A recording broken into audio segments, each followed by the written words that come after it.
In this video, I'm going to show you how to get the cloning catalyst in Cobbleverse. So the first thing you need to do is you need to make sure to find the Team Rocket Tower. You're able to find Team Rocket Tower by using the Canto cartography table, the rocket key, and the empty map. And then from there, you're able to generate a map that will point you right here.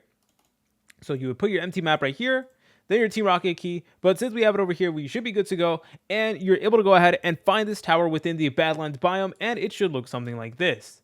From here, you want to proceed to make your way inside of the Team Rocket Tower like you normally would.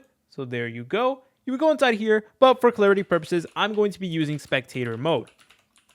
Okay, then you would climb up Team Rocket Tower. You will need to fight all the different enemies and stuff like that. And you want to go to this particular section.